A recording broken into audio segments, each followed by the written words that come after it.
Oke guys, kembali lagi bersama gua Fahrul di konten apa ya? Apa ya dah?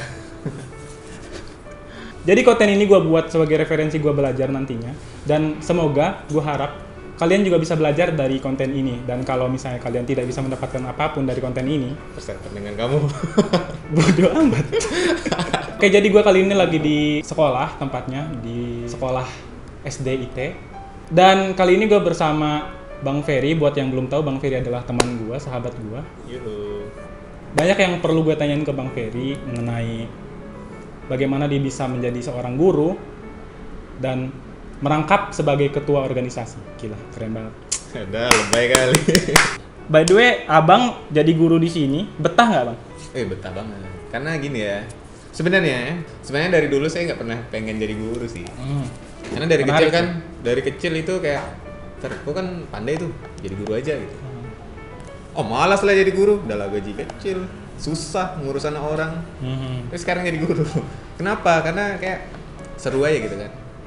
Menemukan panggung sendiri, panggung yang bisa nerima kita tuh susah gitu. Maksudnya jadi guru itu serunya kita itu punya peminat tersendiri. Peminat tersendiri itu murid-murid. Maksudnya ada orang yang selalu interest dengan kita setiap hari, itu kayak menyenangkan, sesuatu berbeda. Menarik nih, ketika ada murid yang interest dengan abang, itu tentu akan berpengaruh ke masa depan murid tersebut kan? Bener. Contohnya misalnya abang memberikan pelajaran yang kurang srek lah dengan kedepannya nanti, itu bakalan berefek. Jadi abang apakah tidak takut apa yang abang lontarkan atau apa yang abang ajarkan kepada murid-murid berdampak buruk ke depan? Semua itu punya risiko. Jadi murid itu ditentukan oleh gurunya. Saya nggak pernah mendidik anak murid saya itu supaya jadi pintar. Menarik. Karena jangan pintar. Jadi orang itu jangan pintar. Coba jadi penasaran aja. Kalau kita jadi penasaran, kita akan terus belajar dan terus belajar. Tapi kalau kita sudah merasa pintar, ya udah kita, aku udah pandai nih. Jadi nggak perlu belajar lagi. Jadi jadilah penasaran. Jadi timbulkan pertanyaan-pertanyaan dalam kepala, membuka pikiran. Jadi biar berpikiran luas aja. Tapi kalau misalnya apa yang saya ajarkan itu akan berdampak buruk, kita yang sekarang itu kan nanti tuh kita nggak tahu nih akan buruk atau tidak. Tapi sekarang kita harus ilmu yang kita ajarin tuh tentu harus berdasar. Kalau guru kan ada template-nya itu, yang diajarin bla bla bla bla bla. Kurikulum. Kurikulum. Jadi kita harus berdasar. Jadi nggak sembarang bacot aja sih di depan kelas. Boleh sih sembarang bacot, cuman ya itu tadi akan berdampak buruk. Kalau takut atau tidak ya, kenapa kita mengajar kita tahu? Kalau misalnya prinsip abang tadi membuat murid-murid kita penasaran, abang kan sebagai pengajar anak-anak kecil. Iya betul. Gimana caranya mendidik anak itu agar penasaran? Karena dia masih kecil gitu, masih pengen main lah istilahnya. Anak-anak itu adalah orang yang selalu penasaran terhadap semua hal. Jadi kita sebagai guru, ini salahnya, bukan saya sok-sok pandai, oke? Tapi kejadian di lapangan, guru-guru itu mendidik anaknya supaya pintar, supaya dapat ranking 1 dan segala macam gitu. Ya. Betul tak? Betul. Nah, jadi gini, seharusnya guru itu punya wawasan yang lebih. Misal saya guru matematika, tidak berarti saya tidak harus belajar sastra. Gitu. Ada guru-guru yang ada murid-murid yang selalu penasaran dengan semua hal. Ini bahkan saya pernah ditanya itu pasal ini jakun. Apa sih fungsi jakun? Fungsi jakun itu supaya suara laki-laki itu membesar. Kenapa membesar? Supaya lebih manly, supaya lebih garang gitu. Terus barusan saya tuh ada upload video saya mancing sotong. Ditanya anak murid yang masih kelas 2. Kenapa mata sotong itu warnanya hijau? Mata sotong warna hijau. Karena segar. Baru Kenapa? Baru Karena ciri-ciri sotong karena sotong itu bening kan? Iya. Bening. Jadi dia nampak kelopak matanya itu warna hijau gitu. Itu supaya dia bisa menangkap cahaya. Oh, menarik. Baru tahu aku. Makanannya apa? Makanan sotong apa, ayo? Makanan sotong rumput laut. Makanan sotong itu udang. Karena sotong itu makhluk yang apa sih kalau malam nocturnal ya? Nocturnal kayak Iya itulah makhluk yang malam. kelelawar. Jadi dia itu makan udang itu. Udang itu kan bercahaya tuh kalau malam. Iya. Jadi dia Nah, Berarti hal-hal nggak penting itu penting kalau misalnya kita ngajar untuk menarik perhatian anak murid. Berarti memang sebenarnya apapun yang diciptakan Tuhan kita semuanya punya alasan. Benar. Dan dari hal tersebut bisa dibikin sebuah kisah-kisah yang bisa menarik anak kecil. Nah, Bisa membuat penasaran anak kecil. tugas berat bagi seorang guru, dia harus mengetahui hal-hal yang tidak penting itu. Gila. Tanya lo sibuk nggak jadi guru? Iya bener ya. Sibuk gak jadi guru, Bang? Wah. Kalau sibuk ya, sebenarnya sibuk sama aja. Kalian kerja berapa? 8 jam ya satu hari? 8 jam. Kami 7 jam. Cuman hari Sabtu masuk. Sama aja 8 jam. Iya, Sama aja dari jam 7 sampai jam 3. Kadang sampai jam 4. Kalau jam kerja sih normal, nggak sibuk-sibuk amat. Cuman mungkin beban pikiran. Ya, betul. Karena kita harus main otak kiri dan otak kanan kan. Ada yang ngurus data dan administrasi. Sementara yang ada anak-anak yang 20 orang anak yang harus dididik dengan cara berbeda-beda. Karena 20 orang anak itu punya 20 tipe kepribadian. Aku setuju sih kalau misalnya Abang bilang kerja memang 8 jam, tapi kan memang ada beban pikiran. Sama kayak misalnya kerja lu di kantoran, sama aja ketika kerja lu 8 jam mungkin bawa beban kayak aduh besok gue harus ngejain ini gimana ya, mikir lagi, belajar lagi di rumah. Sama. Jadi ketika menjadi guru kita mikirin anak orang yang nggak ada hubungannya sama kita. Mulia sekali Bapak ini. Nah, tugas profesi seorang guru. Respect untuk guru Indonesia. Semangat ya kalian. Semangat kalian. Semangat. Hebatnya Abang ini menjadi seorang guru yang dimana tanggung jawabnya besar, dia juga mengambil tanggung jawab yang lebih besar lagi, yaitu menjadi seorang ketua organisasi. Bang Ferry ini bukan cuma seorang ketua organisasi, tapi seorang ketua organisasi yang punya pemikiran liberal. Liberal kurang ajar. Itu agak beda dari orang lain, di mana Berpikiran berbeda, Ya. bukan liberal ya. Kurang ajar anak ini. berpikiran yang berbeda dengan orang lain. Itu alasannya kenapa, Bang? Mungkin langsung to the point. Ya, mungkin langsung to the point, kayak dengan orang itu sakit hati atau enggak, ya bodo amat. Iya. Itu kenapa, Bang, alasannya? Biar seru aja. Biar terasa dinamika organisasi. So iya kali kan. Karena gini, biasanya tuh kalau misalnya kita di organisasi keagamaan atau agama-agama gitu, biasanya tuh ngomongnya pakai template itu. Afwan, Akhi, Ukti.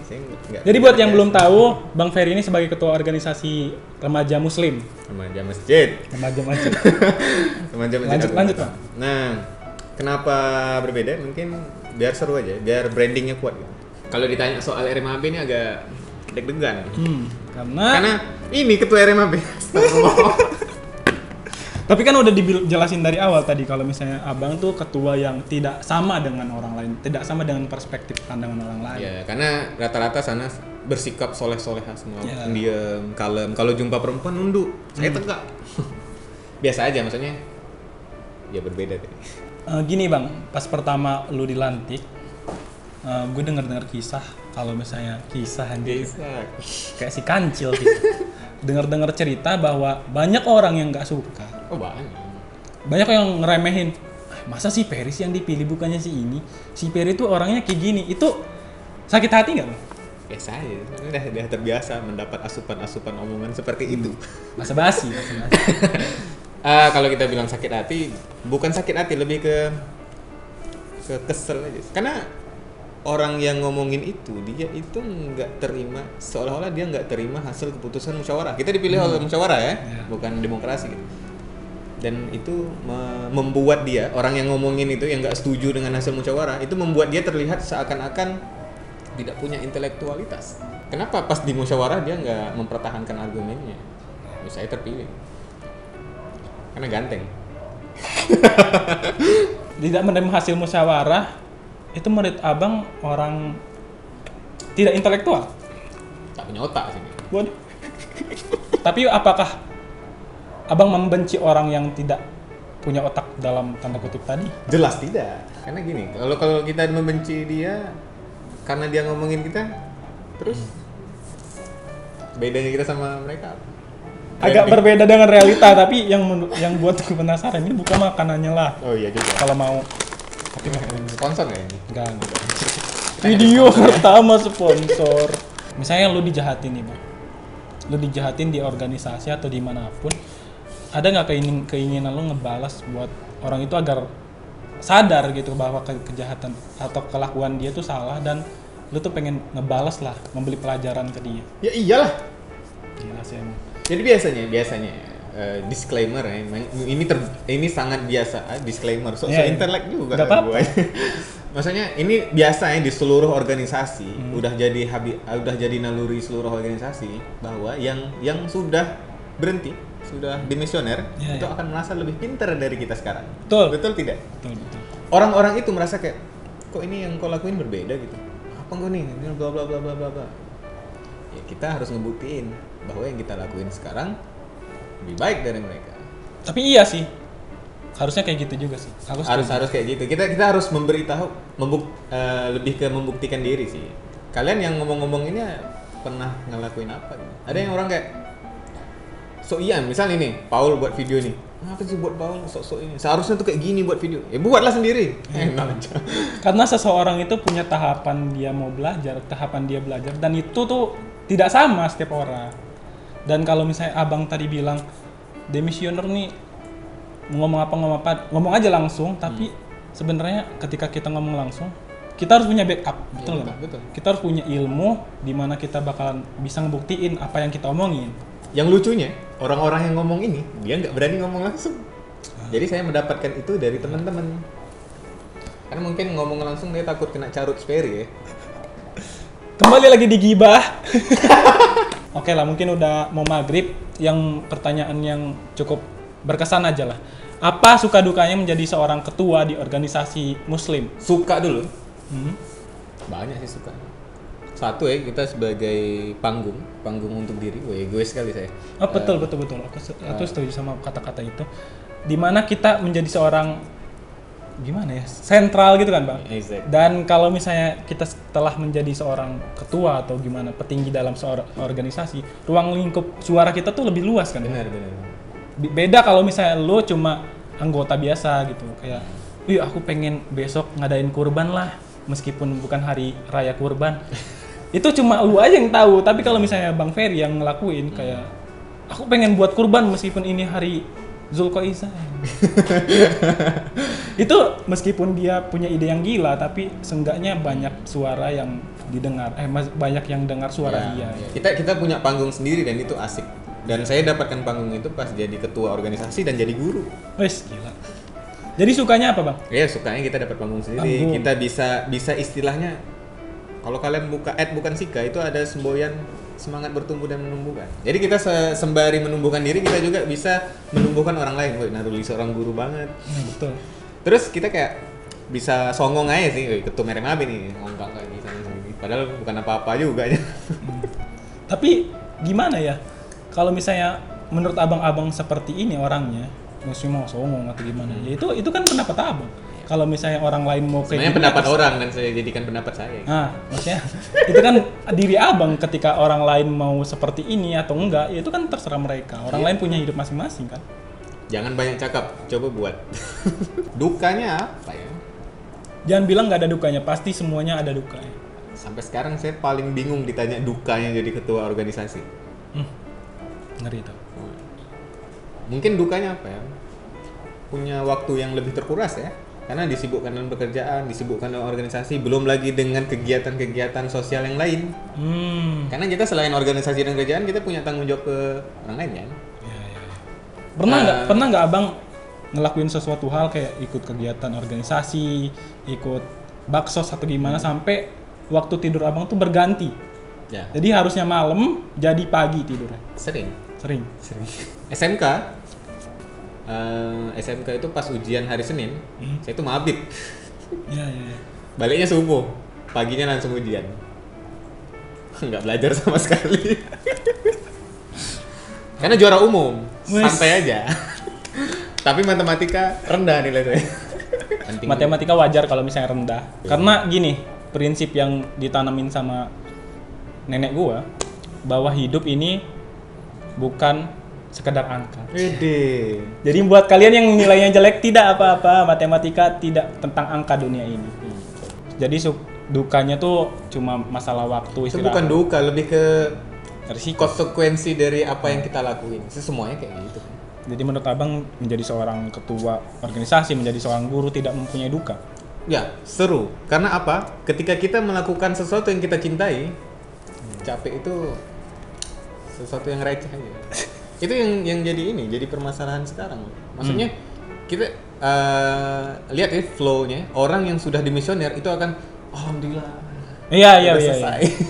Udah selesai beban-beban ini. Itu Aku terbebas dari jeruji. nah itu salah. Itu tandanya orang itu tidak mempunyai apa ya? Maksudnya kecintaan terhadap apa yang dilakukan.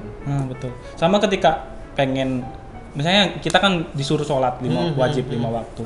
Ketika kita udah sholat, alhamdulillah udah sholat, enak nih bisa tidur. Iya itu. Sama seperti itu. Kita tidak menikmati apa yang kita lakukan, dan itu salah. Itu yang membuat kita merasa terbebani. Makanya banyak kan kemarin kan kita mungkin bukan salah, tapi kurang tepat. Jadi jangan, kalau di organisasi itu jangan kayak aduh berat kali, nangis curhat boleh, cuman nggak usah lah itu jadi hal yang utama ya. Jumpa masuk ke sekretariat curhat nangis karena apa? beban organisasi yang berat. Itu tandanya kita nggak cinta dengan apa yang kita lakuin sih.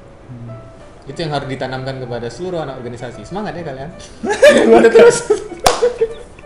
Mood kan turun naik nih. Kayak misalnya aku memang awalnya kayak semangat, pengen menjadi seseorang yang bisa menginspirasi orang lain, pengen menjadi seseorang yang setidaknya bisa ada yang bisa diambil dari kita untuk orang lain gitu. Tapi lama kelamaan rasa semangat itu bisa pudar. Iya, selalu. Rasa malas, aduh malas lah dengan ini semua. Gue bisa bilang kalau misalnya gue tuh lebih cepat, lebih lama masa magernya dibanding masa produktifnya. Menurut abang, gimana caranya buat kita, buat orang-orang yang memiliki keresahan seperti ini berubah? Sih. Itu kemarin saya sempat buat story tentang itu. Tentang malas. Malas itu adalah ketika kita tidak tahu manfaat dari apa yang akan kita kerjakan. Jadi biasanya anak organisasi itu kan menghilang ya. Ngapain sih aku di sini? Apalagi pas dikasih tugas ngilang gitu. Itu sebenarnya itu karena kita nggak tahu manfaat dari apa yang kita lakukan. Iya, jadi caranya kita cari gini ya, egois pribadi tingkatkan aja. Aku ngelakuin ini benefit untuk diri itu apa? Tapi pasti setiap benefit ada resiko. Semua hal ada resiko, bahkan diam di rumah pun ada resiko, nggak makan dirimu. Tapi mungkin banyak orang yang nggak berani ngambil resiko, kayak misalnya aku nggak berani ngambil resiko menjadi ketua karena pengen aman aja kan. Mau aman, mau tidur di rumah gitu. Iya sih. Sebenarnya jadi ketua pun tidur juga. Iya, tapi beda. Iya, maksudnya bebannya beda. Gimana caranya misalnya orang-orang yang kayak aku nggak pengen menjadi seseorang yang tinggi jabatannya atau mempunyai tanggung jawab yang besar, pengen menjadi tanggung jawab yang besar, kayak aku bisa lah jadi mengemban tanggung jawab ini gitu. Merubahnya gimana caranya? Merubah mindset. Gini, yang tadi kita susun gini ya, misal kita mau kita mau masuk organisasi tentu punya tujuan ya. Stop omong kosong, aku ingin mencari teman-teman seperjuangan. Aduh, itu omong kosong kali, Pak. Setiap nanya anak-anak yang pengen masuk organisasi, pengen cari kawan yang mengajak dalam kebaikan. Oke, mantap. Cuman kalau misalnya itu akan membuat kita itu cepat bosan karena kita nggak punya tujuan yang detail gitu. Saya masuk organisasi, saya harus dapatkan ini. Jika tidak dapat, saya buat tuh. Kita kan sering kan diskusi bareng kan. Buat ini, walaupun akhirnya tidak disetujui. Berantem. Akhirnya Ferry hampir disidang. Itu kita cari tahu manfaat dari apa yang akan kita lakukan. Dan kita harus dapat itu. Pokoknya kita harus dapat. Jangan mau capek-capek tapi nggak ada dapat apa-apa gitu. Itu sih. Sama ini, cintai pekerjaanmu. Minum ya aku setiap hari. Nampak kali drama ya. Tapi gini, dari semua yang Abang Ferry kasih tahu ke kita, bahwa setiap orang mempunyai masalahnya sendiri, setiap orang punya point of view sendiri. Setiap orang berhak mengemukakan pendapatnya masing-masing karena kita hidup di Indonesia di mana freedom of speech itu didahulukan gitu. Karena hukum nih. Oke, Bang. Terima kasih telah itu aja. bersama. Mungkin next time kita bakal ngebahas sesuatu yang lebih berat lagi, kayak misalnya bagaimana negara ini bisa maju, bagaimana Rusia bisa menyerang Indonesia jika dalam keadaan Jenderal Putin sedang sakboker. Ngomong-ngomongin pasal anggota nih, Ul. RMAB bakalan ngadain open recruitment. Wih, apa tuh?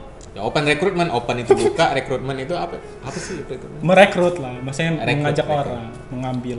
Bagi kawan-kawan yang nggak punya kegiatan ya, Hmm. boleh tuh belajar bareng di RMAB. RMAB, Remaja Masjid Agung Batam yang bertepat di alun-alun Ko Putri, bukan lah. Di Masjid Agung Di Batam. Masjid Agung Batam dan dekat alun-alun itulah pokoknya. Sentral dari Kota Batam. Buat kalian yang pengen gabung bisa menghubungi Bang Ferry lewat Instagramnya atau dengan menghubungi akun Instagram official dari RMAB sendiri. Nggak disebutin Instagram kan apa? Apa ya? Bukan Sika, At bukan Sika. Nanti saya tulis di deskripsi di bawah. Iya, Juga anjir sosokan banget. Influencer. Juga akun Instagram official RMAB. Oke. Remaja Masjid BTN. Poin yang bisa kita ambil dari Bang Ferry adalah Jangan takut untuk menjadi berbeda. jangan takut untuk menjadi berbeda, jangan takut untuk dicaci maki karena berbeda. Hina kali kami. Jadilah penasaran. Oke. Gue tutup dengan kata-kata Bang Ferry, bertumbuh dan menumbuhkan. Semangat bertumbuh dan menumbuh. Semangat menumbuh. Bertumbuh. Semangat bertumbuh dan menumbuhkan. Apa sih maksudnya? Nggak tahu lah.